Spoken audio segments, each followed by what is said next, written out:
오늘 직분자와 함께 성장하는 공동체라는 그런 주제로 함께 강의를 나누고 싶습니다. 여러분, 그 부모는 계속 변해야 되잖아요.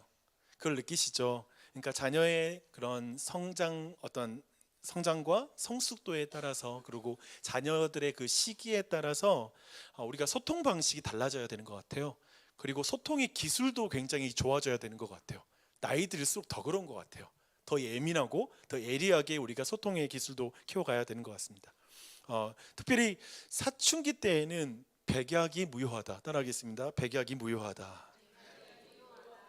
네, 그 상황 속에서 사실상 소통 기술, 소통에 대한 어떤 그런 부분에 있어서는 그 부모로서 절망감을 느끼는 그런 순간이 있습니다. 근데 그 무력감은 두 가지 감정이 섞인 감정인 것 같아요.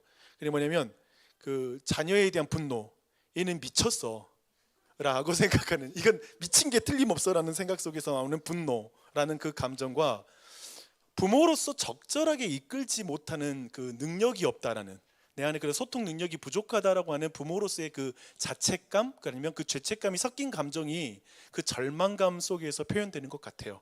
그렇죠? 근데 다르게 표현하면 소통이 불통이 될 때에 부모로서 고통을 느끼게 되죠. 우리는 그것을 경험하게 되는 것 같습니다. 그리고 또 한 가지 큰 변화는 제가 볼 때, 자녀를 키울 때 이제 결혼을 할 때 새로운 관계 설정이 그때는 완전히 필요한 것 같아요. 이제 내 아이가 배우자를 만나서 결혼할 때 되면 완전히 새로운 관계 설정과, 이때 소통 방식과 소통 기술은 또 다른 차원에서 이제 필요한 그런 지점이 아닌가 싶습니다. 그래서 결혼을 통한 그 새로운 관계의 역학을 간과하면 어떻게 되죠, 여러분?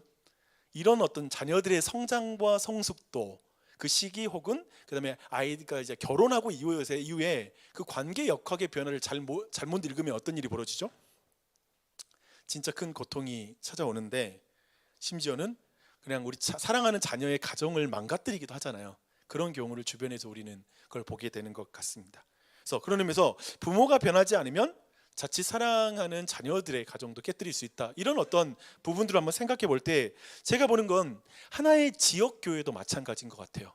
교회도 굉장히 비슷합니다. 뭐냐면 교회의 성장과 성숙도에 따라서 교회의 소통 방식과 소통 기술, 그리고 거기에서 우리의 성숙이 필요한 것 같아요. 여러분, 제가 교회를 집에서부터 시작을 했잖아요. 우리 가정만 모일 때, 그 다음에 한 10명이 모일 때, 50명이 모일 때, 이제 100명이 넘어갈 때, 이때 교회의 분위기는 굉장히 많이 바뀝니다. 소통 방식, 그리고 소통 기술이 이때 안 바뀌면, 적절하게 대응하지 못하면 교회가 때로는 성장이 멈추거나 교회가 깨지는 것을 여러분들은 경험하게 될 수 있어요. 사실 이게 굉장히 중요한 주제입니다. 그런데 직분자가 세워짐으로 오는 변화는 제가 볼 때 결혼을 함으로 오는 그 변화와 여러모로 비슷한 변화를 가져오는 것 같습니다. 여러분, 이것을 여러분이 잘 감지하고 계셔야 됩니다. 왜냐하면 그 변화를 받아들이고 새로운 관계 설정과 소통 방식이 필요한 거죠.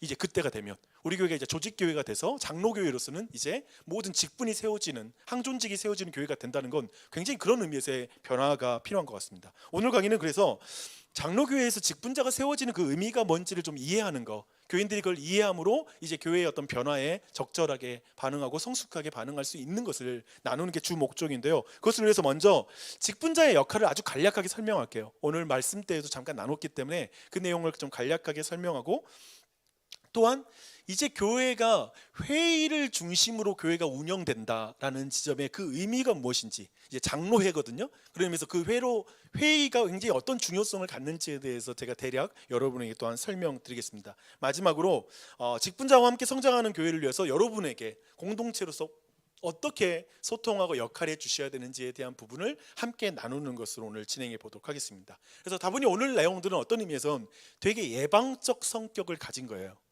그러니까 사실 지금 직분자가 안 세워진 상황이잖아요. 이제 세워질 것인데 예방적으로 이것을 여러분이, 사실은 저는 교인들이 가능하면 많이 모였으면 좋겠다, 한 자리에서 이야기를 하고 싶잖아요. 또 다시 이야기하는 교인은 되게 많지 않아서 가능한 많이 모였으면 좋겠다는 생각이 있고, 또 적절한 숫자를 보내주셨다고 생각합니다. 그런데 이제 이 내용들을 함께 여러분이 잘 듣고 이후에 교회 안에 실제로 일이 진행될 때 여기 계신 분들이 그걸 알려주고 그리고 대화를 해주면 되니까요. 그런 부분들을 같이 생각하면서 오늘 이야기를 좀 나눴으면 좋겠습니다. 첫 번째, 장로교회에서 직분과 교회 운영의 큰 그림을 먼저 한번 여러분 좀 이해하는 시간을 갖도록 할게요. 큰 그림에 제가 우리 교회 정관의 제2조 목적을 넣어놨거든요. 이 부분에 우리 교회 정치에 대한 그런 정치 제도에 대한 정치, 여기서 말하는 것은 그냥 정치라는 게 다스린다는 의미로서, 바르게 다스린다는 의미로서 교회의 운영과 관련된 것이라는 걸 기억하면서 한번 이 부분을 함께 읽어볼게요. 시작. 본교회는 예수 그리스도를 머리로 한 그의 몸된 교회로서 오직 성경에 계시된 삼위일체 하나님의 복음을 믿고 따르는 것을 목적한다. 우리는 사역 면에서는 성경적이요, 확신과 신념에 있어서는 복음 중심적이며, 구조상으로는 장로, 곧 온 회중이 인정하는 성숙한 장로가 목양하는 장로교회로서 하나님 나라를 이루는 일에 주님의 신실한 모든 교회들과 겸손한 자세로 협력하고자 한다. 네, 근데 여기서 보면 저희 교회가 구조상으로는 장로, 곧 온 회중이 인정하는 성숙한 장로가 목양하는 교회다라고 해서 이게 장로교회예요. 그래서 장로교회, 지금 우리는 성결교회를 말하는 것도 아니고 우리는 감리교회를 지금 말하는 게 아닙니다. 순복음을 말하는 거 아니라 우리 교회가 나주혁신 장로교회잖아요. 그러면서 이 장로교회의 특징, 이게 어떤 의미에서는 선이에요. 선. 우리 모두가 이건 동의하고 가야 되는, 그래야지만이 이 선에서 잠깐 옆으로 가면 또 틀렸다고 볼 수도 있잖아요. 근데 이걸 기준으로 우리가 봐야 된다는 측면에서 이 장로교회인데, 온 회중이 인정하는 성숙한 장로가 목양한다. 특별히 운영이라고 목양을 바꿀 수 있어요. 운영이라는 표현은 뭐냐면 목적에 맞게 다스린다 라는 게 운영의 뜻이더라고요. 목적에 맞게, 우리가 앞에서 본 것처럼 목적이 있잖아요. 그 목적에 맞게 장로들이 운영한다 라는 그런 의미를 가진 게 우리 장로교회라는 것을 먼저 생각하시면 되는데, 그러면서 제가 좀 간략하게 정리해봤어요. 오늘 설교에서 말한 것처럼 첫 번째, 우리 모두는 수평, 이거 우리 장로가 세워지는 과정까지의 우리 10년의 상황을 돌아보면 첫 번째, 수평성을 강조하는 기간이 있었죠. 그래서 모든 교인은 하나님 앞에서 동등하다, 교회의 모든 직분도 더 높고 낮은 것이 아니다라는 측면에서 우리는 처음에 그냥 서리 집사 세우고 하는 이런 여러 가지를 하지 않고 형제님 자매님 이런 것을 통해서 우리가 10년의 시간을 보냈다는 걸 말씀드렸습니다. 근데 하나님께서는 다른 은사와 직분을 주셔서 일하신 분이세요. 모두가 동등한데 그 가운데 하나님이 은사는 달라요. 여러분, 은사는 불공평합니다. 물론 공평의 기준에 따라서 이 말이 전혀 소용없는 말이기도 하지만 은사를 주시는 건 하나님 마음이에요. 그리고 직분도 하나님이 주시는 거예요. 그런 의미에서 모두가 직분자가 아니고요, 모두가 은사가 똑같을 수가 없어요. 따라서 그 역할과 기능은 다르고요. 그런 의미에서 교회는 다양성이 있고요, 또 한편에 그 안에 질서가 있어요. 그리고 그 직분 안에서, 그래서 통일성을 교회가 가져가게 되는 게, 이게 하나님이 교회를 인도하시는, 이끄시는 그런 어떤 근본적인 원리죠. 근데 장로교회에서는 피택을 통해서 그 직분자를 세우는 방식을 취했죠. 그래서 우리는 작년에 피택을 했습니다. 하나님은 하나님의 말씀의 통치를 받는 경건하고 성숙한 자들을 전교인 피택이라는 방식으로 직분자로 세워 그들을 통해 교회를 다스리신다. 이게 장로교회의 방식이죠. 그래서 보면 우리 모두의 수평성이 피택 선거라는 것을 통해서 하나님이 세우신 직분자를 우리가 컨펌하는 거죠. 그러니까 우리가 그 직분자를 세우는 게 아니라 하나님이 세우시는데 우리의 피택 선거라는 것을 통로로 직분자가 세워지는 것이죠. 근데 여기서는 매우 중요한, 민주주의와는 완전히 다른 하나의 원리가 있어요. 민주주의는 우리의 권한을 위임하잖아요. 그래서 내가 원하는 대로 하지 않으면 여러 가지로 정치적으로 저항하기도 하잖아요. 근데 지금 장로교의 의미는 어떤 의미냐면, 하나님이 세우시는 것, 우리의 권한을 위임해서 그 권한 위임한 걸 사용하는 게 아니라 하나님이 그 사람을 세우신 걸 피택 선거를 통해서 우리가 확인하는 것뿐이죠. 그런 의미에서 그 피택한 사람은 하나님의 뜻을 따라서 이제 교회를 운영하는 것, 이런 방식으로 진행되는 측면이 민주주의와는 좀 다릅니다. 그런 의미에서 여러분이 어떤 의미에서는 그렇다고 해서 여러분이 그러면 여러 가지 교회의 문제에 피드백할 수가 없다, 그러나 말이 아니라 어떤 결정에 대해서 질문할 수 없다는 의미는 아니에요. 뒤에서 제가 이 부분 자세하게 다룰게요. 어떻게 해야 될지를 다루도록 할게요. 그렇지만 중요한 건 뭐냐면, 이제 그냥 내 뜻대로 안 된다고 해서 이렇게 그냥 단순히 거부할 수 있는 그런 게 아니라 하나님의 뜻을 받들어서 간다라는 측면을 여러분 주목해서 보면 좋겠습니다. 그런데 그런 운영을 한 사람이 하지 않는다라는 게 회의로 교회가 운영된다는 게 장로교회의 정신이에요. 회의로. 그래서 한 사람이 아닌 복수의 사람이 하나님의 뜻을 구하고 찾음으로 더욱 바르게 따를 수 있다라고 장로교회는 그걸 믿어요. 그러니까 철저하게 뭐냐면 이런 거 있잖아요. 박용주 목사가 어제 꿈꿔가지고 제가 하나님 뜻 받았습니다. 우리 교회는 이렇게 운영돼야 됩니다 라고 운영할 수가 없어요. 장로교회는 두세 사람이 모인 곳에 주께서 함께 하시고 두세 사람이 모인 곳에서 교회 정치가 일어나는 거예요. 그래서 회의로 모든 결정이 이루어져요. 두세 사람이 함께 내용을 정하는 거죠. 만약에 한 사람이라면 그냥 로마 교황 정치를 하는 거죠. 이해되시죠? 근데 장로교회는 교황 정치가 아니에요. 그냥 회의에서 결정이 된다는 걸 여러분이 주목할 필요가 있어요. 그래서 우리는 그 회의 가운데 되는데, 그런 의미에서 굉장히 장로교회에서는 신실하고 건강한 회의 문화가 중요해요. 그 내용은 조금 이따가 다루도록 할게요. 그래서 전체 큰 그림, 우리 교회 큰 그림에서 수평성 가운데 지금까지 직분자가 세워지는 지금까지에 대한 앞으로 좀 간략하게 뒷부분에서 다룰 내용들을 전체 스케치하는 내용까지 여기까지 제가 전체 설명을 드렸습니다.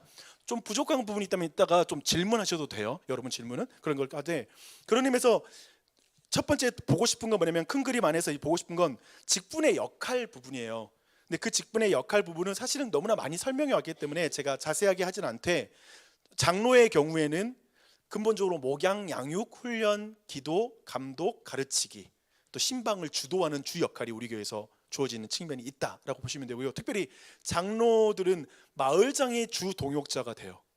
또 한편에 양육 소그룹 리더들이 있잖아요. 우리 교회가 앞으로 계속해서 소그룹 안에 가르치는 사역 안에서 소그룹 리더들을, 여러 담쟁이 있게 세워진 리더들을 그들과 함께 소통하고 이런 가르치는 사역과 말씀 사역과 영적인 사역에 주로 하기 때문에 장로는 그 역할을 한다라고 여러분이 이해하시면 되겠습니다. 근데 두 번째, 집사들은 뭐냐면 사실상 구제 사역, 그리고 뭐 단기 선교, 복음 전도 이렇게 말하고 있는데요. 구제 사역, 이런 사역 중심인데요. 특별히 재정, 물질적인 지원에 대한 집행, 구제 사역, 위기 돌봄, 프로그램과 사역 지원하는 사역, 이런 것들이 주로 되는데, 우리 교회에서 이제 사역 팀장이 주 사역의 동역자가 됩니다.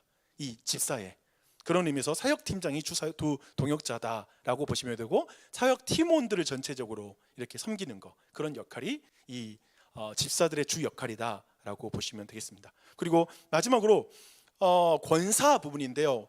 이 권사 부분이 장로와 집사를 돕기 위해서 경건한 여성을 임명한 거예요.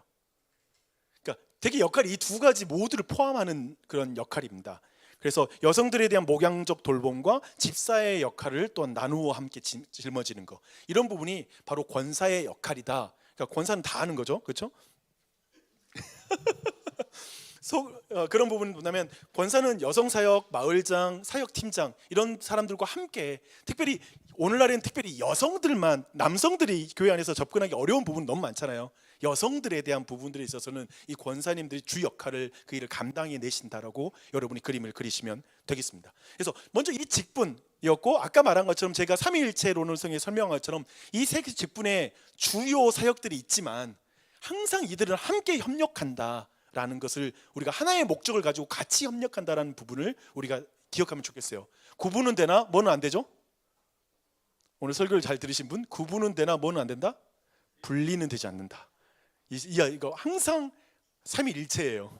함께 한 몸이면서 세 가지 영역을 나눠서 간다라고 보시면 되겠습니다. 그런 우리 직분이고요. 그렇다면 이제 아까 회의의 중요성을 말했는데, 우리 교회의 회의는 아무튼 한 사람이 아닌 두세 사람이 모이는 거거든요.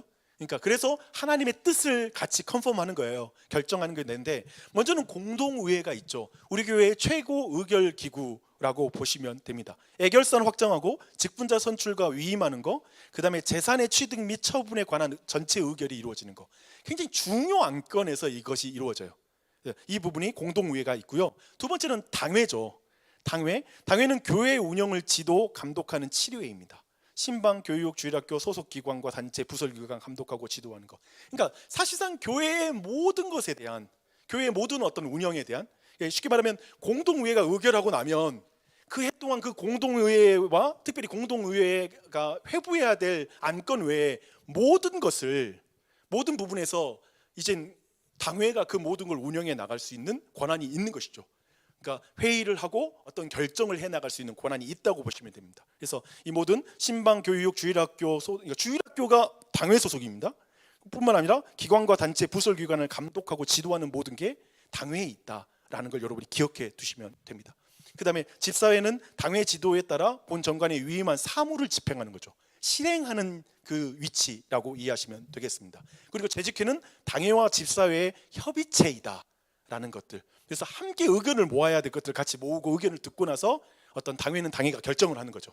그리고 전체 재직의 이야기를, 그리고 재직회가 해야 될 사무들이 있거든요. 우리 교회는 그 사무를 거기서만 보는 거, 재직회가 해야 될 역할을 하는 것들이 우리 안에 이미 정관 안에 다 들어가 있기 때문에 그대로 진행한다고 보시면 됩니다.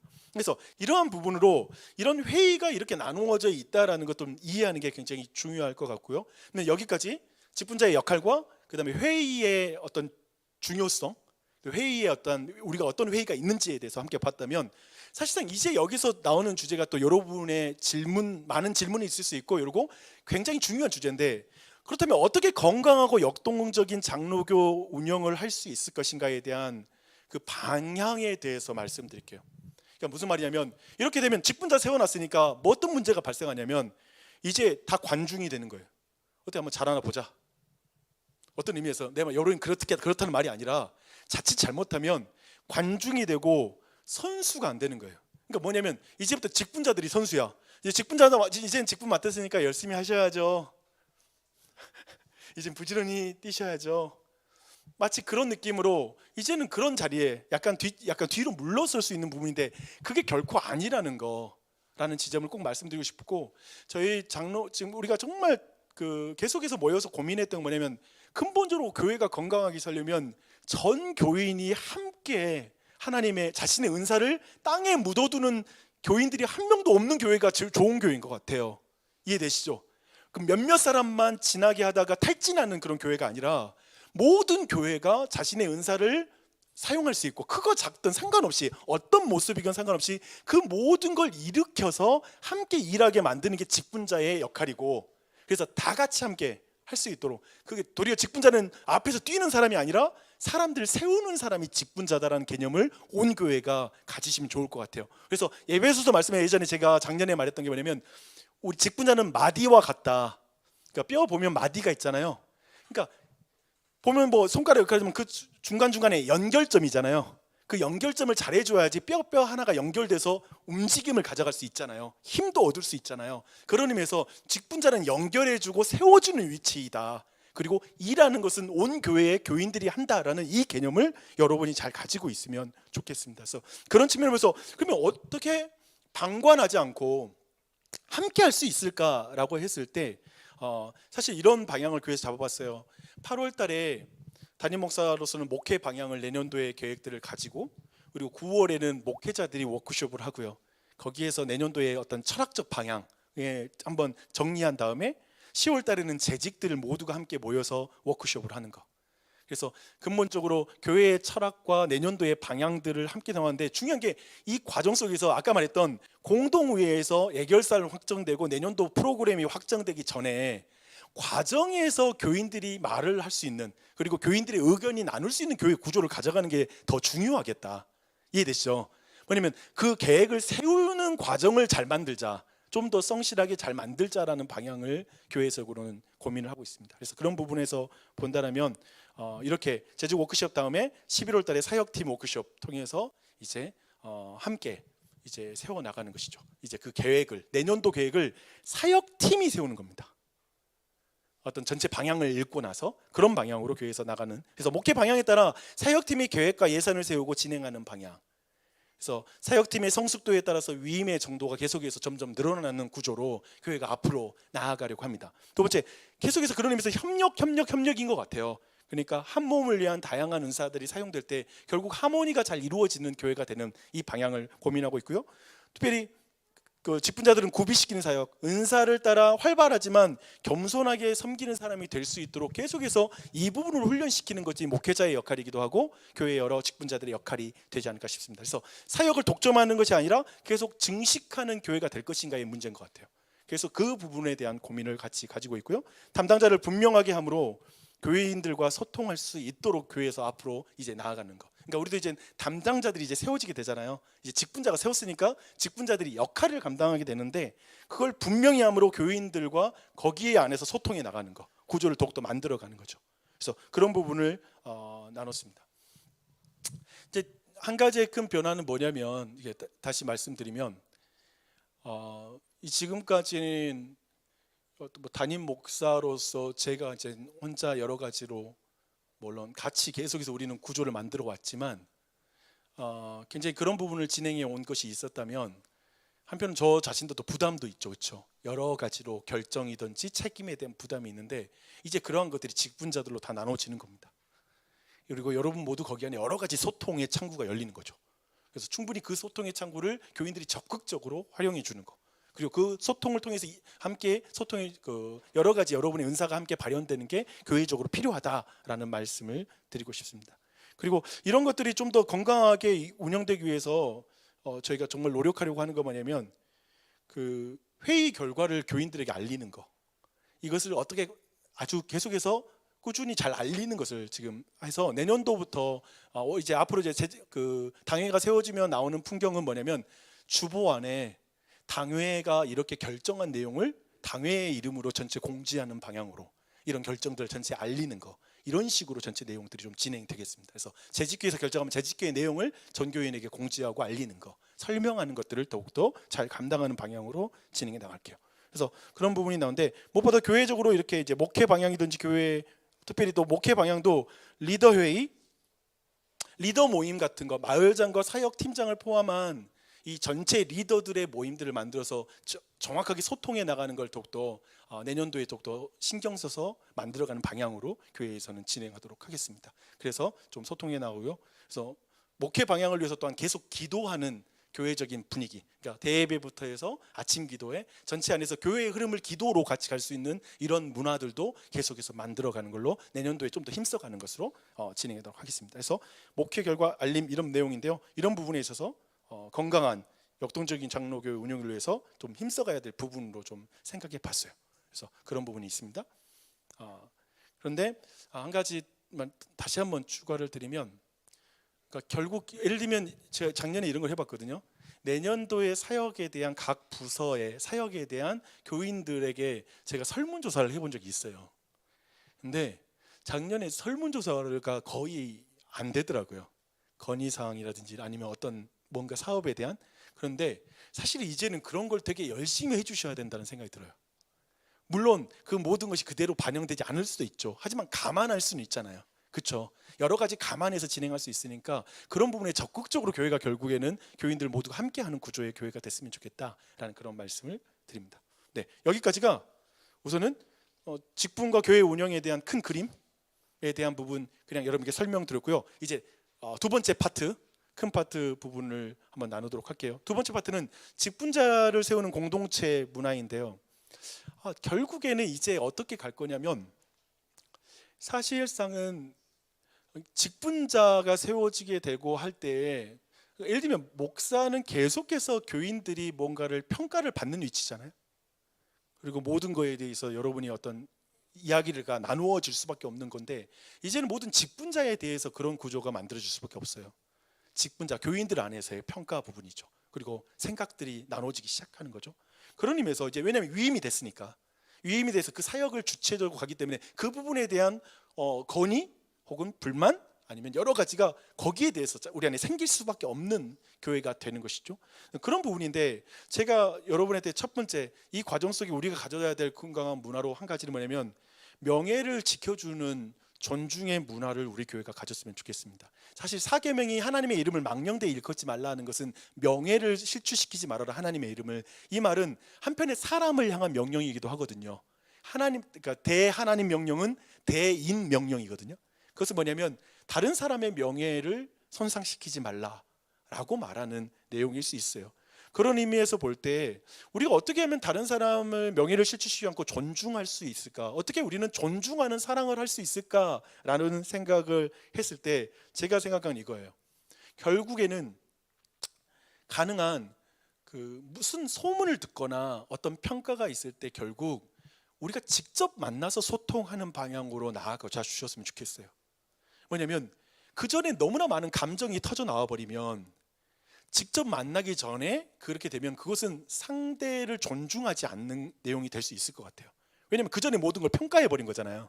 판단해 버린 거잖아요. 그게 아니라 최소한 상대의 말을 더블 체크해 줄 수 있는 거, 그러니까 세상에서도 사실은 팩트 체크 요즘 너무나 많은 말하면서 더블 체크를 하게 되는데, 양쪽의 모두의 말을 듣고 기자들이 기사를 써도 본인에게 다시 한번 체크한 다음에 기사를 쓰는 방식으로 가잖아요. 근데 우리 교인들은 더 높은 수준의, 저널리즘보다 훨씬 더 높은 수준의 상대의 명예를 지키는 그런 노력이 교회적으로 있었으면 좋겠다라는 그 지점에서 우리가 이 더블 체크하는 차원에서라도 상대에게 그 내용을 다시 물어보는 거, 어떤 소문이든지 어떠한, 제가 볼 때는 이거 아닌 것 같은데, 아니면 어떤 부분에 다른 의견이 있다면 거기에 대해서 직접 물어보고 하는 거지, 물어보기 전에 내 마음이 상해버릴 때는 문제, 이렇게 판단이 돼버리면 그게 위험한 것 같아요. 이해되시죠? 왜 이렇게 해? 배려하지 않네? 근데 다른 이야기가 있을 수 있거든요. 그 이유에, 그러니까 그리고 배려하지 않는 것보다는, 배려는 이런 거 있잖아요. 배려하지 않는 게 아니라 몰라서 그럴 수 있거든요. 근데 우리는 어떤 상황에 대해서 배려하지 않는다는 판단이 들어가면 감정이 상하는 거죠. 이해되시죠? 그러니까 미처 모르는 것일 수 있어요. 그래서 건의를 하면 그 건의를 받아들여서 수정해 나갈 수도 있잖아요. 근데 그 가능성인데, 먼저 그 부분을 먼저 감정을 상하는 방향으로 가지 말고 최소한 먼저 물어보는 걸로 서로를 존중해 주는 그 방법을 했으면 좋겠다라는 것. 그리고 또 한 가지는 화내지 않고 말하는 것인 것 같아요. 먼저 화가 나면 화를 내는 순간에 사실 모든 건강한 소통이 안 되는 것 같아요. 그래서 교회가 철저하게, 예를 들면 주변에 화를 내고 말하면, 차분히 자매님 차분히 말해도 돼요. 형제님 차분히 말해도 돼요. 직접 지금 안 물어봤죠? 에이, 그러면 감정 상하지 말고 직접 물어보세요. 그러니까 누군가는 교회에 그 위치에 그분이 너무 필요하거든요. 뭐냐면 직접 물어보세요. 아유, 감정까지 상할 필요는 없어요. 몰라서 그럴 수 있으니까 물어보세요. 이 말을 해주는 사람이 너무 필요한 거예요, 교회가. 제가 보니까 교회는 이런 사람이 너무 필요한 거예요. 내 말은 때로는 그냥 공감이라는 말 안에서 아무것도 안 할 수도 있잖아요. 그게 아니라 진짜 공감은 어쩌면 진짜 한번 그 연결시켜 줄 수 있는 그 부분에 여러분의 역할을 너무나 부탁드리고 싶습니다.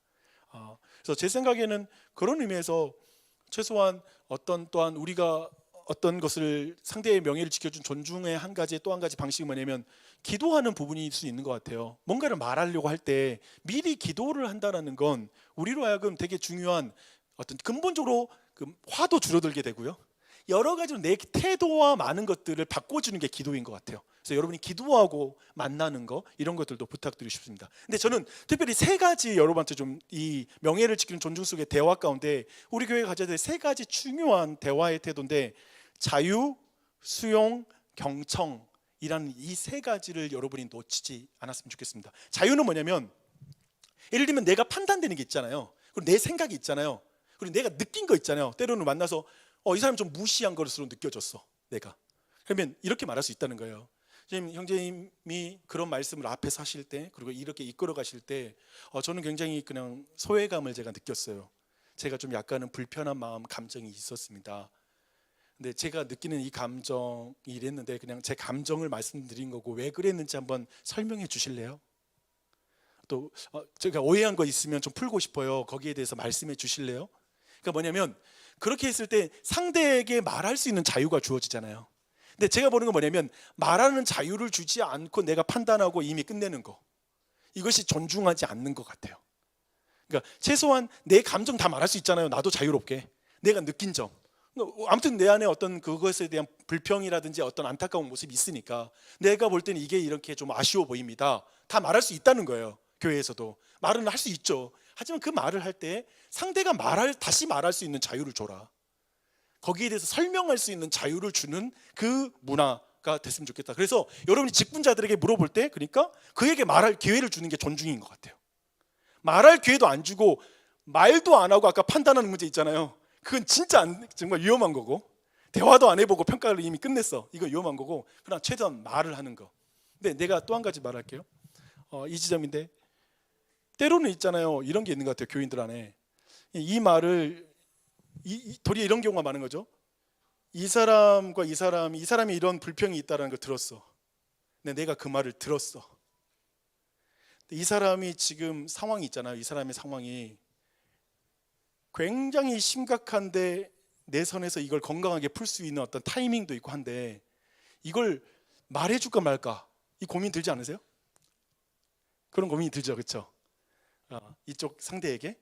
그런데 제가 볼 때는 너무 심각한 상황까지 돼서 오해가 되어서 너무나 많은 응어리지는 경우에는 지혜롭게 상대가 대응할 수 있도록 그냥 알려주는 부분들도 적절하게 필요할 수도 있을 것 같아요. 물론 이것은 여러분 지혜 가운데 잘 감당했으면 좋겠습니다. 여튼 그에게 말할 기회를 주는 자유. 근데 말할 기회를 줬는데 수용할 마음을 갖는 게 또한 중요한 것 같아요. 상대가 설명해 주면 수용할 마음을 가지고 말하는 거. 제가 볼 때 기도를 해야 되는 이유가 이건 것 같아요. 이런 거 있거든요. 내가 기도하면서 내가 머릿속으로 시뮬레이션 돌려가지고 어떻게 말하면 어떻게 쳐야 되겠다. 이게 기도가 아니라 내가 기도해서 그 사람에게 자유를 주고 답을 들으면 난 그걸 수용할 수 있는 마음을 주시옵소서. 그리고 내가 잘못 생각한 것이 있다면 내 마음을 고쳐 먹을 수 있게 해주십시오 하는 게 그 기도인 것 같아요. 그래서 상대가 말하면 그걸 내가 수용할 마음을 가지고 듣는 거. 이런 지점에서 이 태도가 있어야 된다라는 측면에서, 그래서 저는 자유를 주고 그 다음에 수용하는 마음으로 상대의 말을 듣는 게 경청인 것 같아요. 경청은 이런 게 아니라는 거죠. 계속 들으면서 머릿속으로는 이제 여기에 어떻게 쳐서 내가 할 말을 할까, 내가 오늘 내가 원하는 그 말로 아젠다로 어떻게 끌어갈 것인가를 생각하면서 상대 이야기를 막 들어. 내가 들어준 척 해야지 나도 할 수 있는 말을 할 수 있지 하면서 내가 먼저 기브 앤 테이크니까 내가 잘 들어주고 나중에 내가 할 말 해야지. 이게 경청이 아니라 사실상 상대가 말했을 때 받아들일 마음을 가지고 수용의 태도를 가지고 그것을 듣는 거, 그게 경청이라는 생각이 듭니다. 근데 이렇게 되면 사실 이런 게 있잖아요. 대화하는데 지금 뭔 생각을 계속하면서 내 말을 듣는 거 알거든요. 그것을 일명 목사가 말하면 안 되지만 귀신같이 안다라는 표현을 쓰기도 하는데, 사실 우리 막 느끼잖아요. 이 사람이 지금 내 말 듣는다 아니면 자기 생각하면서 지금 듣는 거 다 알거든요. 그런 지점에서 이 영역을 한번 여러분이 깊이 고민하면서 이 경청, 그래서 우리 교회가 상호 존중을 이렇게 자유와 수용과 경청 이런 맥락에서 이런 부분이 대화가 될 때 우리가 우선은 무엇보다도 직분자들의 명예를 존중하는 걸 좀 말씀드리고 싶어요. 직분자들의 명예가 손상되기 시작하면 교회적으로는 굉장히 많은 게 무너지기 시작해요. 그러니까 내 말이면 체니와 내 말은 뭐냐면 여러분의 피드백이라든지 모든 긍정적인 어떤 내용을 말하지 말라는 말이 아니라 그 사람에 대한 인신공격적인, 그러니까 지나치게 해석해서 상대의 명예를 손상시키는 지점까지 갔을 때에는 여러분들은 교인들이 스탑을 걸어줘야 돼요. 그 정도로 너무 지나치면 거기까지 아닌 것 같아. 왜 아파하고 힘들어하는지는 알겠어. 하지만 거기까지는 생각하는 게 아닐 거야. 무시한 건 아니었을 거야. 직접 이야기해봐. 그러니까 무시 혹은 그 다음에 예를 들면 뭐죠? 그 다음에 너를 싫어해. 너 나를 엄청 싫어한 것 같아. 이런 모든 건 해석의 영역이잖아요. 그리고 여러 가지로 내 상태에 따라서 그렇게 해석할 수 있는 여지가 있잖아요. 근데 이런 부분으로 넘어가서 굉장한 어떤 분노로 들어간 지점은 스탑을 걸어달라는 거예요. 그렇진 않다고. 한번 직접 이야기해보는 게 좋을 것 같다고. 그리고 여러분이 거기는 공감과는 상관없잖아요. 그렇죠? 정말 화났겠구나. 근데 사실 그러지 않을 수 있거든요. 정말 죽일 사람이네. 뭐 이렇게 같이 그렇게 한 게 공감은 아니라는 거죠. 예를 들면 그 상황을 정확히 봐주고 힘들었겠다. 그렇게 오해했다면 진짜 힘들었겠는데? 근데 그렇게까지 생각했다면 힘들었겠는데? 근데 혹시 오해일 수 있잖아. 직접 만나서 이야기하는 게 좋을 것 같아. 이 방향으로 여러분이 이끌어 주십시오. 이 중간망이 없으면 교회가 되게 소란스러워져요. 그리고 이런 부분들을 우리 굉장히 힘들어져요. 그래서 직분자가 세워졌을 때 직분자들의 이러한 명예, 직분자와 관련된 이야기가 나올 때 여러분들이 이런 부분을 굉장히 조심하고 잘 다뤄주셔야 됩니다. 왜냐하면 그분들 앞에 서서 사역해야 돼요. 또 한편에 섬겨야 되는데 굉장히 아까 우리가 말했잖아요. 근심으로 가는 사역이라든지 명예가 훼손되면 기쁘게 사역이 안 됩니다. 그러면 직분자들이 기쁘게 사역 못하면 전체 교회가 손해예요. 유익하지가 않습니다. 그냥 결국에는 어떻게든지 그렇게 해가지고 손상을 주면 결국 우리 모두가 안 좋아요. 다 아실 거예요. 근데 그런 지점을 여러분이 깊이 생각하고 직분자들과 관련해서 여러분이 명예를 지키는 존중들, 물론 직분자들도 당연히 그렇게 해야 되겠죠. 그렇죠? 그것을 전제하고 우리가 계속 직분자는 엄청 많이 들었으니까 이 시간은 공동체로서 어떻게 해야 될지만 다룰게요. 두 번째는 건강한 피드백 문화에 대한 부분을 좀 나누고 싶습니다. 그러니까 민수기 13장 13장 보면은 열두 정탐꾼이 정탐하고 나서 피드백 하잖아요. 근데 열 정탐꾼은 부정적인 피드백, 그리고 두 정탐꾼은 긍정적인 피드백 하게 되고, 그리고 그런 어떤 장면이 나오는데, 이 피드백은 예를 들면 질문 있어요. 여러분 우리는 피드백을 피할 수 있을까요? 그러니까 개인적으로, 공동체적으로, 모든 조직에서 피드백을 피할 수는 없어요. 저한테 이런 경우가 있는 것 같아요. 피드백이 없었으면 좋겠어요 라고 피드백을 하는 것 같아요. 그리고 어떤 사업에 대한 피드백은 안 하더라도 그 목회자든지 어떤 직분자의 개인에 대한 피드백은 당연히 이루어지죠. 이해되세요? 우리 모두는 피드백이란 건 존재하지 않는 사회는 없고 그런 것은 없어요.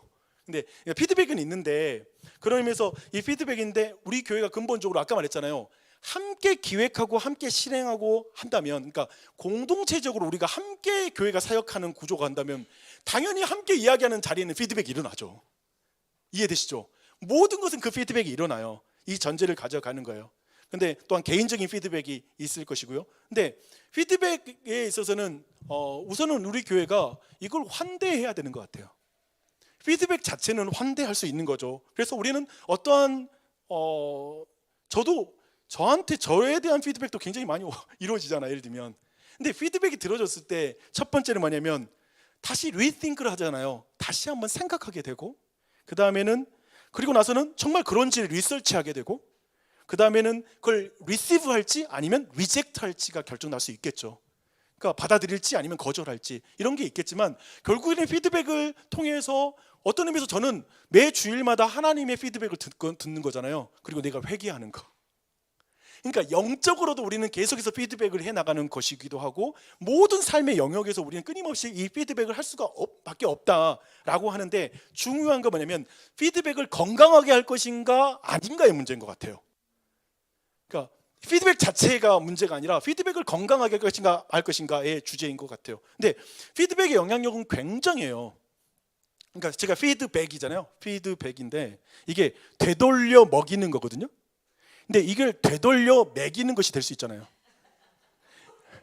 그러니까 피드백이라는 게 다시 피드해 주는 건데, 그러니까 사실은 누군가가 뭔가 정말 자신의 에너지적으로 힘써 일하고 났을 때 내 말 한마디로 다시 사역에 대한 용기를 얻고 힘을 얻고 다시 사역에 뛰어들게 만들 수 있는 피드백이 있고, 또 한편에 너무나 낙심하게 되고, 진짜 더 이상 이 피드백 듣고 나서 나 이제 안 할래, 더 이상 못하겠어, 나 같은 사람은 이거 못해 라고 만들 수 있는 게 피드백이니까. 그러면 피드립이 된다고. 네, 죄송합니다. 네, 그렇게. 근데 분위기가 안 좋은 것 같은데. 근데 그런 부분들을 생각해 보면 굉장한, 저는 건강한 피드백 문화가 됐으면 좋겠는데, 그 건강한 피드백으로 한 가지는 뭐냐면 우리 교회가 개인적인 피드백 혹은 그냥 담당자에게 피드백을 해주면 좋을 것 같아요. 예를 들면 어떤 피드백과 건의 사항을 전체적으로 공개를 하게 되면 지금 일을 막 보고 있거나 일상생활을 하고 있는 담당자든지 누구든지 빨리 반응해야 될 것 같은 부담감이 막 시달릴 때가 있어요. 왜냐하면 지금 나에 해당하는 이야기를 전체에게 공개해 버린 거니까 내가 빨리 여기서 답글도 달아야 될 것 같고 뭔가 응답을 해야 될 것 같은 것 때문에 일상생활이 좀 방해를 받을 수 있는 부분이 있는 것 같아요. 그래서 도리어 어떤 문제가 생기면 그 담당자에게 가서 먼저 개인적으로 이렇게 이야기를 하는 거, 이런 방식의 피드백이 필요한 것 같다. 그러니까 일이 끝나고 나면 개인적으로도 잠깐 만나서 이야기할 수도 있을 것이고, 그런 부분 물론 너무나 많이 만날까 봐 겁이 나서 말 못하는 경우도 있긴 하겠지만, 네, 그런 부분을 좀 여러분 지혜롭게 하시면서 이런 피드백의 원리를 좀 가졌으면 좋겠다라고 생각이 드는데, 그런 피드백. 또 한편에 교회 안에서 피드백 중에 한 가지는 문제에 대한 것인 것 같거든요. 문제가 딱 보이는 거예요. 근데 문제가 딱 생겼을 때 제가 느꼈던 한 가지의 그 잘못된 접근 중에 하나는 뭐냐면, 문제 생기면 그 전에 모든 했던 사역들을 부정하고 틀렸다라고 말하면서 문제가 크다고 말하는 그런 스타일들이 있어요. 그런 성향이 있어요. 근데 제가 무슨 말 하고 싶냐면, 예를 들면 사도들이 구제 사역을 담당하다가 사람들이 폭발적으로 느는 과정 속에서 헬라파 그리스도인 과부들을 돌보지 않은 문제가 발생했잖아요. 그래가지고 거기에서 불평이 쏟아져 나왔어요. 왜 우리를 소외시키냐라는 이 문제가 사도들이 전체를 이끌어가는 구제 사역에서 그런 문제가 발생했는데, 근데 이게 문제잖아요. 근데 문제인데 이 문제가 있을 때 결국에는, 왜냐하면 이것은 그 전이 틀렸다는 의미는 아니잖아요. 교회가 성장과 이 과정 속에서 어느 지점에서 이제 문제가 발생한 거예요. 문제가 드러난 거야, 하나가. 근데 내가 느꼈던 건 뭐냐면, 근데 그 문제를 보고 그 앞에 있는 것들을 부정하는 식으로 이야기를 하면 받아들인 사람이 너무 힘든 거예요. 이제까지는 이렇게 해왔지만 이제 이 부분을 이렇게 대응해야 될 것 같아요 라고 말해주는 게 훨씬 더 건강한 대화인 것 같아요.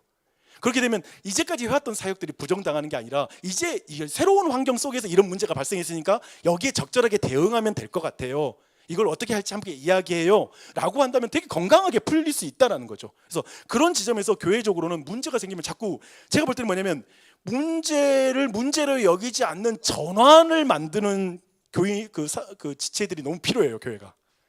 그게 뭐냐면, 문제를 가지고 분노와 아니면 부정으로 나가서 이렇게 어떤 그런 어떤 반응을 보이는 순간에 옆에서 큰 문제 아니야, 그 문제는 우리가 차분히 생각하면서 이렇게 풀어갈 수 있지, 다 이 가운데 우리가 교회는 이 문제 안에 과정이야, 그러니까 창의적으로 전환해 나갈 문제지 이제 새롭게 어떻게 전환해 나갈지를 한번 이야기해 나가면 될 것 같아 라는 방식으로 이야기를 할 수 있다는 것이죠. 그래서 그런 부분을 여러분이 좀 문제가 있을 때 그런 부분을 좀 하는 것. 그래서 제가 볼 때는 갈등 피하려고 빨리 해결책 제시하는 방식으로 가면 문제를 근본적으로 해결 못할 때가 되게 많은 것 같아요. 그러니까 약간 뭐냐면, 문제를 문제로 만드는 경우에는 빨리 그 공동체 전체가 그 문제를 빨리 덮을 수 있는 대안 제시를 빨리 만드는 것 쪽으로 교회 문화가 가버려요. 그렇게 되면 근본적으로 문제는 해결이 안 되는 거예요.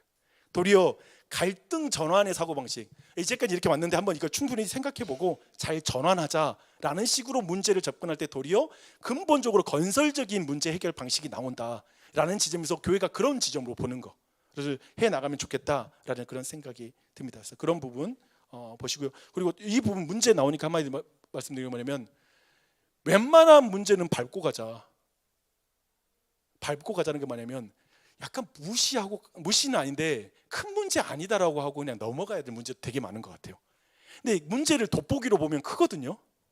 이해되시죠? 그러니까 지나칠 때도 있어요. 그러면 적당한 건 그냥 밟고 가지 뭐 라는 이 부분이 되지 않으면, 예를 들면 우리 교회는 작은 것으로 상처를 많이 주고 아파할 수도 있어요.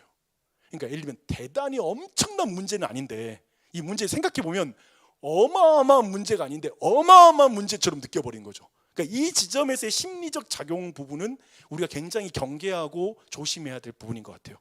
여러분 이 부분 꼭 기억하십시오. 그래서 큰 문제야? 그렇게까지 아닌 것 같아. 한번 그것을 좀 찾아보자 하면 되잖아요, 그렇죠? 그렇게 해나갔으면 좋겠습니다. 그리고 또 한 가지, 피드백 할 때 1인칭 대화를 했으면 좋겠어요. 1인칭 대화라는 게 뭐냐면, 이런 경우가 있어요. 이런 생각하는 사람 많습니다. 저와 같은 생각하는 사람이 굉장히 많아요. 누군데요? 밝힐 수는 없고요. 근데 제가 볼 땐 굉장히 좋지 않은 대화예요. 이게 뭐냐면 사실상 사람의 숫자로 압박을 주는 것이기도 해요. 그냥 저는 이랬으면 좋겠어요. 제가 그렇게 느끼는데요 말하고, 만약에 그런가 같이 생각을 나누고 있는 사람이 있다면 그 사람의 실명을 밝혀주면서 그 이야기를 이끌어갔으면 좋겠어요. 제가 볼 땐 우리 교회가 그 문화를 가졌으면 좋겠어요. 굳이 그 사람 이야기 안 꺼내더라도 내 내용이 좀, 사실 이 부분이 뭐냐면 어떤 걸 이렇게 쓰냐면, 사람이 많다, 나에게는 이런 나와 동의하는 사람이 많다라는 것으로 압박을 가하지 않으면 내가 이 사람의 말을 안 듣는 사람처럼 느껴지는 것이 아닌가라는 생각이 들더라고요. 이해되세요? 나랑 동의하는 사람이 이렇게 많아요 라는 걸 말하면 그 사람이 그냥 자기 생각을 말해도 나 들을 수 있을 것 같은데, 그것이 진짜 필요한 말이라면 내가 듣고 판단할 수 있는데, 내 주위에 사람이 많다라는 것을 가지고 나한테 이렇게 접근해 오면 왠지 저를 압박감으로 느껴지는 거죠. 근데 그 대화가 그렇게 좋지 않은 것 같아요. 제 생각에는 그냥 내 이야기 하는 거, 내가 그렇게 생각해요 라고 솔직히 말하는 게 필요한 것 같아요. 아니면 그 사람의 실명을 밝히고 말해주는 거, 그런 방식으로 교회가 해서 이런 1인칭 대화라는 것들로 하면 좋지 않을까라고 생각했으면 좋겠습니다. 근데 이 그룹을 나랑 동의하는 사람이 이 사람도 있고 저 사람도 있고 이렇게 많아요 쪽으로 가버리게 되면 어떻게 되는 문제가 생기냐면, 전체적으로 타당의 문제가 교회가 나와버려요. 그러면 그 무리가 그렇게 생각하는 거네? 라는 판단이 들어가기 시작하면서 교회가 이제 문제 자체가 굉장히 차원이 넓혀져 버린 거예요. 그러니까 이런 식으로 접근해 가지 말고 그냥 그 개인의 문제면 개인과 풀고, 문제 사안으로 풀어가는 방식으로. 근데 거기서 넘어가서 사람들 묻기 시작하면, 그렇게 되면 굉장히 교회 안에 여러 가지가 나눠져 버려서 큰 문제가 되어버릴 가능성이 커지는 것이죠. 그래서 이런 부분들에 있어서는 그런 의미에서 실명을 밝히거나 내 생각을 그냥 말하는 게 낫다는 거예요. 그런 방식이 훨씬 건강하다는 것이죠. 그래서 그런 지점들을 생각하고, 혹시 이렇게 될 때 제가 이 말하는 거 뭐냐면, 여러분들뿐만 아니라 주변에 그러면 아니 그것은 그렇게 생각하지 말고 지금 본인의 이야기를 하면 좋을 것 같다. 그렇게 이런 부분들도 여러분 안에 좋은 가이드라인을 좀 제시해 줄 수 있지 않을까라고 생각하면 좋겠습니다. 그리고 피드백을 할 때 제가 본 느낌 뭐냐면, 한 가지 뭐냐면, 피드백을 해서 예를 들면 뭔가 건의를 하잖아요. 그래서 뭔가 이게 전체 대화가 이루어지고 예를 들면 그게 안 되는 것일 수 있잖아요. 리젝트가 될 수 있잖아요. 그러니까 모든 피드백이 다 수용되지는 않을 수 있잖아요. 그렇죠? 참고할 수는 있지만 모든 내가 피드백하는 것을 교회가 다 받아들여서 그대로 움직여지지 않을 수도 있잖아요. 이해되시죠? 왜냐하면 나의 건의 하나는 나의 개인의 의견이니까. 그런 지점인데, 이게 끝까지 수용돼야 된다는 전제가 소통을 잘한다는 전제이면 그때에는 문제가 생기는 것 같아요. 그러니까 도리어 그 이야기를 잘 받아들여서 전체 대화가 이루어지거나 적절하게 그 대화가 이루어지는 것이 소통이 잘 된 것이라고 설정하는 게, 우리 모두가 교회를 생각할 때 소통이 잘 된다는 정의가 그게 더 정확하지 않을까라는 생각이 듭니다. 근데 애초에 듣지도 들어주지도 않고 듣는 구조도 아닌 것은 진짜 문제지만, 그러니까 듣는 구조이기도 하고 말했는데 그대로는 반영이 안 됐어요, 이렇게 그냥 진행하기로 했습니다라는 설명을 들으면 거기에서 어떤 의미에서는 멈출 수도 있어야 되는, 교인들 한 개개인은 그런 부분이 있다라는 걸 또한 여러분도 갖고 있는 게 건강한 소통의 어떤 모습이 아닌가 싶습니다. 그래서 건강한 피드백 문화 두 번째로 나눴습니다. 이제 거의 마무리가 됩니다. 제가 이제 직분자가 하나님의 어떤 의미에서는 대리자이기도 하잖아요. 교회 안에서 직분회가 그러잖아요. 근데 제가 볼 땐 이게 이제 마지막 지점인데 이해가 안 될 때도 있어요. 그러니까 설명 다 들었어. 근데 동의는 안 돼요. 그럼 어떻게 할까요? 어떻게 하시겠습니까? 근데 제가 생각하는 건 뭐냐면, 근데 모든 이야기가 됐고 소통이 됐고 한데 결국에는 결정이 그렇게 됐을 때는 사실은 이제 그게 하나님의 뜻이기도 하죠. 그것을 우리가 따라가는 거, 순종의 마음 필요한 거 부분이 있는데, 제가 이제 이것과 관련해서 흐르는 강물처럼 이라는 영화가 있는데, 거기에 영화에 이제 장로교 목사와 두 아들, 둘째 동생이 죽거든요. 근데 아빠가 슬퍼하면서 명대사들이 참 많은데, 아빠가 자기의 어떠한 신앙적 기준으로는 둘째 아들이 늘 마음에 안 들었던 거예요. 이해할 수 없는 아들. 그러다 결국 죽음을 맞이하고 나서 이런 말을 해요. 우리는 온전히 이해할 수는 없지만 온전히 사랑할 수는 있습니다. 그러니까 온전히 이해할 수는 없지만 온전히 사랑할 수는 있다라는 지점인데, 교회가, 하나님도 어때는 우리에겐 완전히 이해되지 않는 분이지만 신뢰할 수 있는 분이듯이, 이것을 우리의 인생에서 경험하는 방식은 때로는 교회의 결정이 내가 다 이해할 수 있는 결정만 있는 건 아닌 것 같아요. 다 설명해도 이해는 안 되는. 근데 교회를 사랑할 수 있는 게 가능할까인 것 같아요. 그런 의미에서는 이제 세워지는 직분자가 이해가 안 될 수도 있고, 하지만 사랑했으면 좋겠어요. 여러분이 사랑하고 여러분이 끝까지 지지해주고 함께해 주셨으면 좋겠어요. 그러니까 그런 건 그 사람으로 하여금 더 큰 변화를 만들어낼 거라고 저는 생각합니다. 마치 여러분을, 예를 들면 직분자들이 여러분을 예를 들면 다 이해할 수 없어도 계속 사랑해주면 여러분이 더 바뀔 가능성이 높아지듯이, 직분자들도 이해할 수는 없지만 여러분이 사랑해주면 더 온전히 서려고 하지 않을까라는 생각이 들어서 그런 부분이 우리 교회 안에 있었으면 좋겠습니다. 그리고 마지막으로는 저희 교회가 참 젊은 교회다라는 지점에서, 우리 교회 제가 목사로서 하면서 느꼈던 한 가지 지점은 뭐냐면, 경건한 어른들이 그렇게 교회가 건강하게 살려면 필요하구나라는 생각이 너무 들더라고요. 근데 제가 최근에 읽었던 책의 내용에 경건한 어른에 대한 어떻게 경건한 어른들이 만들어질까 하는 부분이 너무 와닿아서 그 부분만 읽어드리고 오늘 내용을 마무리를 할게요. 시간이 지나면서 저는 어른들이 각자 갖고 있는 서사를 알게 되었습니다. 그들에게도 과거가 있었습니다. 지금껏 몇 번이나 담임 목사 청빙 과정을 참여하여 최선의 담임 목사를 모셔오기 위해 아등바등했던 과거, 지금껏 몇 번이나 교회 건축 및 교회 리모델링 공사와 관련된 의사결정과 과정에 참여하여 교회의 미래를 위해 최선을 다해 씨름했던 과거, 또한 누구보다 상대 집단을 비토했던 과거가 지금의 어른을 만들었던 것입니다.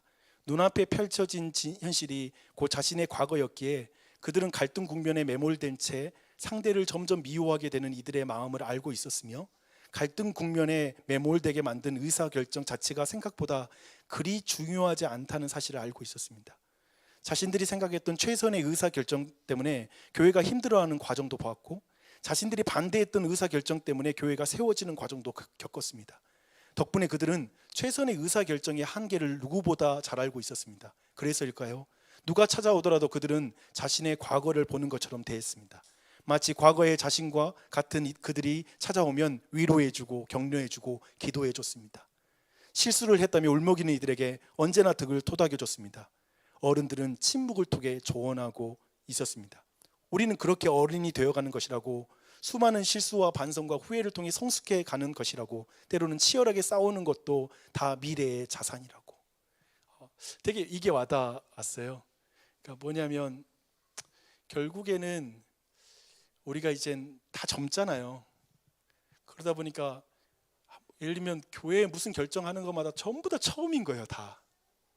그래서 거기에서 우리 안에 있는 많은 두려움과 여러 가지 생각들이 많죠. 근데 보니까 어른이 된다는 건 실수와 그 과정 속에 이젠 다 경험해 본, 그래서 아유 괜찮아, 별거 아니야, 아유 그게 중요한 거 아니야, 막 그게 그 상황을 무시한다는 말이 아니라 그렇게 좀 토닥여 줄 수 있는 어른들이 많이 있었으면 좋겠다 라고 하는 것들을 나누고 싶습니다. 직분자들이 이제 세워져서 여러 가지로 나아갈 때 그들을 계속해서 지지해 주시고, 아까 말한 것처럼 기도, 그 다음에 격려, 그다음에 마지막에 뭐죠? 네, 질책, 그리고 정말 시간 과정 속에서 기다려 주시고 함께 해 주시는 거, 그렇게 해 주십시오.